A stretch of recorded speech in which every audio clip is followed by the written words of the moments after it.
Assalamualaikum warahmatullahi wabarakatuh. Semangat belajar, berjumpa lagi dengan saya Pak Erik.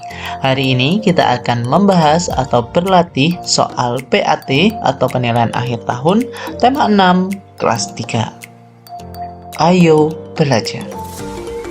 Mata pelajaran yang akan kita bahas yang pertama adalah soal PPKN. Yang pertama, ibu membeli sebuah kipas angin. Banyak manfaat dari kipas angin yang dibeli ibu. Sebaiknya kita menggunakan kipas angin tersebut apabila A. Udara terasa panas, B. Udara terasa dingin, C. Udara terasa semilir. Saat kita menggunakan kipas angin berarti udaranya terasa panas. Yaitu jawabannya A. Pinter. Nomor 2. Setelah mendapatkan izin dari ibu guru, Ima segera pergi ke kamar mandi.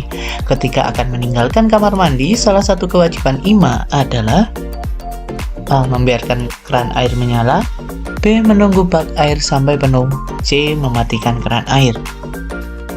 Menurut kamu apa jawabannya? Apa ya kewajibannya kalau setelah dari kamar mandi? Yap, betul, mematikan keran air. Nomor 3. Apabila melihat temanmu mengalami kejadian tidak sengaja seperti gambar di atas, yang sebaiknya kamu lakukan adalah A. Membiarkan, B. Memarahi, C. Membantu. Apa ayo? Yap, betul. Sebagai teman yang baik, kita harus membantu. Pinter. Nomor 4. Salah satu fasilitas sekolah adalah disediakannya sumber energi listrik. Berikut merupakan hak yang kita miliki terhadap sumber energi listrik di sekolah adalah sesuatu yang harus kita dapatkan, yaitu apa berarti? Ya, pinter. B. Memanfaatkan untuk kegiatan belajar. Hebat. Kemudian nomor 5. Andi diberi hadiah ayahnya berupa barang seperti gambar di samping. Sebaiknya digunakan pada saat belajar dan suasana. Nah, apa kegunaan lampu belajar saat suasana gelap? Pinter. Kemudian nomor 6. Di dalam ruang kelasmu terdapat wastafel. Jika kamu selesai menggunakan, sebaiknya keran air segera dimatikan. Pinter. Lanjut. Berikutnya, nomor 7. Setelah mengikuti pembelajaran PJOK atau olahraga, siswa kelas 3 masuk kelas. Mereka merasakan udara sangat gerah. Di dalam kelas terpasang kipas angin. Dari keadaan di atas, hak atas sumber energi listrik yang dimiliki oleh siswa kelas 3 adalah apa haknya kelas 3? Setelah olahraga, udaranya panas, gerah, di kelas ada kipas angin. Apa haknya siswa kelas 3? Yaitu mendapatkan udara dingin dari kipas angin atau menyalakan kipas angin yang ada di kelas. Pinter. Nomor 8. Di rumah kita terdapat sumber energi listrik yang banyak membantu aktivitas kita. Salah satunya ketika belajar, kita menyalakan lampu belajar agar mata kita tidak sakit. Kewajiban apa yang harus kita lakukan ketika selesai belajar? Nah, kewajiban apa yang harus kita lakukan ketika selesai belajar? Saat kita belajar, kita menyalakan lampu belajar. Berarti diapakan lampunya? Pintar. Mematikan lampu belajar setelah selesai digunakan. Oke, lanjut. Di mata pelajaran Bahasa Indonesia, soal yang pertama. Matahari merupakan sumber energi yang paling besar di bumi. Setiap makhluk hidup membutuhkan sinar matahari untuk melangsungkan kehidupannya. Adapun manfaat sinar matahari bagi tumbuh-tumbuhan adalah membantu A. Pertumbuhan, B. Dalam proses fotosintesis, C. Perkembangan. Apa ya? Yap, betul, dalam proses fotosintesis atau buat makanan. Kemudian nomor 2, gambar di bawah ini yang menunjukkan manfaat sumber energi alternatif. Nah, sudah tahu dong sumber energi alternatif itu yang mana? Ya, panel surya, ada di yang A. Kemudian nomor 3, Udara, air, sinar matahari, angin, dan makanan, bahan bakar minyak, baterai listrik merupakan sumber energi yang dapat kita manfaatkan. Rani ke sekolah diantar ayah naik sepeda motor. Sumber energi utama sepeda motor ayah sehingga dapat dikendarai adalah, ayo apa? Isi apa biasanya kalau kendaraannya mau dinyalakan? Nah, diisi pinter bahan bakar minyak atau BBM-nya agar bisa dikendarai. Nomor 4. Ayah, paman, dan kakak pergi ke Blitar dengan menggunakan sarana transportasi yang berbeda. Ayah menggunakan mobil Kijang Innova, paman menggunakan mobil Jazz, sedangkan kakak menggunakan sepeda motor Kawasaki Ninja yang memerlukan bahan bakar paling sedikit sampai tujuan ya. Paling sedikit itu yang mana? Apakah Kijang Innova? Apakah Jazz? Apakah motor Kawasaki Ninja? Nah, milik siapa? Ayah pakai Innova, paman pakai Jazz, dan kakak pakai sepeda motor. Berarti yang paling sedikit adalah kakak karena pakai sepeda motor. Pinter. Kemudian nomor 5. Ibu setiap pagi menyiapkan sarapan pagi. Ketika menanak nasi, ia menggunakan magicom. Perubahan energi yang terjadi pada magicom adalah nanak nasi di magicom. Pasti tahu dong. Yap, betul. Listrik menjadi panas. Kemudian nomor 6. Alat musik ritmis di samping mengubah energi titik-titik menjadi energi titik-titik, itu ada rebana. Berarti energi gerak menjadi bunyi atau suara. Yang A ya. Pinter. Berikutnya nomor 7. Matahari merupakan sumber titik-titik yang selalu dibutuhkan oleh makhluk hidup di bumi, yaitu sumber energi panas. Pinter. Kemudian nomor 8. Sumber energi bagi manusia agar kuat untuk beraktivitas adalah energi apa ya? Yang berasal dari makanan itu loh. Yap, betul. Energi kimia. Kemudian nomor 9. Sebutkan 2 alat rumah tangga yang menggunakan perubahan energi dari listrik ke energi gerak. Listrik ke gerak, berarti dicolokkan dulu baru bisa bergerak. Apa? Coba dipikir dulu. Apa ya? Ya, kipas angin dan mesin cuci. Setelah dicolokkan kan muter. Kemudian nomor 10. Listrik banyak membantu dalam memenuhi berbagai kebutuhan kita. Kipas angin dapat menyala karena sumber energi listrik. Televisi dapat menyala dari sumber energi listrik. Kulkas juga dapat merubah air menjadi es karena adanya aliran listrik. Di samping listrik, masih banyak sumber energi yang ada di sekitar kita. Berdasarkan paragraf di atas, barang apa saja yang digerakkan oleh energi listrik? Yang pertama apa tadi? Kipas angin, televisi, dan kulkas. Ya, pintar, kalau kamu teliti pasti tahu ya. Kalau mengerjakan soal bahasa Indonesia yang teksnya banyak, dibaca dulu soalnya baru dicari jawabannya. Oke? Biar waktunya nggak habis untuk membaca teks yang panjang. Kemudian soal mata pelajaran matematika. Nomor 1. Kak Armi sudah tinggal di Malang selama 2 tahun, maka Kak Armi sudah tinggal di Malang selama titik-titik bulan. 1 tahun aja 12 bulan. Nah, kalau 2 tahun berapa bulan? Berarti ya tinggal dikalikan 12 dikali 2 yaitu 24.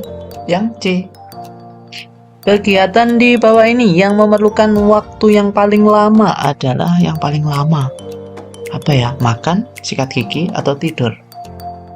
Ya, betul. Tidur dong. Kita hampir 5 jam kita untuk tidur. Kemudian nomor 3. Ibu berada di pasar mulai jam 7 dan meninggalkan pasar tepat pada pukul 7.30. Ibu berada di pasar selama titik-titik menit. Nah, berarti tinggal kita kurangi saja ya. 07.30 dikurangi 07.00, berarti 30 menit. Kemudian nomor 4, pernyataan di bawah ini yang menunjukkan waktu adalah, mana yang menunjukkan waktu? Iya, yang menunjukkan waktu adalah usia adik 4 tahun. Ya, kalau itu sudah berat, itu hobi menunjukkannya. Kemudian nomor 5, jam di samping menunjukkan pukul. Itu ada jarum pendeknya di antara 4 dan 5, berarti kita pakai yang paling kecil yaitu 4. Nah, berarti mana antara A dan B. Kemudian kok di angka 6, nah berarti 30. Pintar, sudah sering kita bahas ini di kelas ya, pintar. Berarti 4.30 atau setengah 5. Kemudian nomor 6, Bima berlatih karate selama 2 jam. Ia mulai berlatih pada pukul 15, maka Bima selesai berlatih karate pada pukul, tinggal kita jumlahkan saja, ya kan? 15 tambah 2 berarti berapa? 15, 16, 17. Berarti jam 17.00 atau jam 5 sore. Oke, selanjutnya nomor 7. Panjang dinding sekolah dapat diukur dengan menggunakan alat ukur tidak baku berupa, alat ukur tidak baku itu alat ukur yang nggak ada angkanya, berarti seperti depa, langkah kaki, atau hasta. Nomor 8, gambar di bawah ini merupakan contoh alat ukur yang, itu ada jengkal namanya, berarti jengkal itu kan nggak ada angkanya, pakai tangan, berarti itu termasuk alat ukur yang tidak baku. Kemudian nomor 9, sebutkan alat ukur yang dapat digunakan untuk mengukur sebuah papan tulis. Berarti papan tulis bisa diukur menggunakan penggaris dan juga meteran. Kemudian berapa petak luas bangun di atas? Nah, kalau luas berarti panjang dikali lebar. Ya, kita lebarnya berapa itu ke atas itu ya? 1, 2, 3, 4. Panjangnya ada 1, 2, 3, 4, 5, 6, 7, 8, 9. Berarti tinggal kita kalikan saja. Panjang kali lebar berarti 4 atau 9 dikali 4 gitu, sama aja, atau 4 kali 9 sama dengan 36 kotak. Seperti itu ya cara menghitung luas. Kemudian soal mata pelajaran SPDP. Yang pertama, lagu di samping berirama. Nah, lagu Matahari itu berirama apa? Nah, yaitu berirama 2/4. Kenapa? Nah, birama 2/4 artinya tiap birama terdiri atas 2 ketukan, ya, seperti lagunya. Matahari, nah, mata sama hari, berarti kan 2 ketukan. Matahari bersinarlah terang. Oke. Berarti sudah ketahuan kan, dari liriknya saja kita sudah tahu berapa biramanya. Kemudian nomor 2, gambar garis di bawah ini yang merupakan gambar garis vertikal adalah gambar yang mana yang vertikal? Vertikal itu lurus ke atas, ya. Kalau lurusnya ke samping itu disebut horizontal. Kemudian nomor 3, nama alat musik di samping adalah apa? Ayo, rebana. Pinter, sip. Nomor 4, dengan iringan syair lagu di atas kita dapat menari dengan gerakan kaki lambat. Kenapa kok lambat? Karena menyesuaikan dengan tempo lagunya. Lagu Oh Inani Keke kan temponya lambat, jadi gerakan kakinya juga lambat, menyesuaikan. Oke? Berikutnya nomor 5, gambar di atas merupakan contoh gambar dekoratif. Nah, sebutkan unsur-unsur gambar dekoratif. Nah, unsur-unsur gambar dekoratif itu dihias dengan menggunakan titik, garis, bidang, dan warna. Seperti itu ya. Oke, nomor 6, urutkan langkah-langkah membuat kipas di atas berdasarkan nomor dengan benar. Nah, menurut Pak Eri urutannya yaitu 2 dulu, kemudian 1. Kenapa kok 1 Pak Eri? Karena lihat nomor 2. Yang tangan kanannya kan lebih ke atas, berarti jelas yang dilengkuk atau yang dilipat itu yang atas, bagian atas dulu. Jadi 2, 1, 3, 4 ya. 4 itu dilipat semuanya, ditekan, dirapatkan, baru 5, nah dibuka, jadilah kipas. Selanjutnya soal PJOK. Nomor 1, gerakan seperti gambar di atas memakai alat apa itu ya? Megang apa ya? Bulat. Nah, seperti bulat sudah ketahuan dong, berarti bola. Pinter. Kemudian nomor 2, gerakan di atas melatih kelenturan. Kelenturan apa? Ya, itu kan yang tangannya itu ada di posisi apa? Berarti sudah tahu dong, yaitu pinggang. Kemudian senam menirukan gerakan air seperti gambar di atas dilakukan dengan menggunakan alat. Ayo, nomor 3 itu alatnya apa ya? Menurut kamu? Ya, ada pitanya. Berarti tongkat berpita. Ya, kayak penari balet seperti itu. Kemudian nomor 4, gerakan di atas yang merupakan gerakan non lokomotor adalah gerak. Nah, gerak di atas itu termasuk gerak non lokomotor, yaitu gerak tidak berpindah tempat menggunakan hula hoop. Nah, karena menggunakan hula hoop disebut juga gerak manipulatif karena gerak yang menggunakan alatnya apa? Hula hoop itu tadi. Kemudian nomor 5, kita dapat menemukan gerakan air mengalir dengan menggunakan tongkat berpita.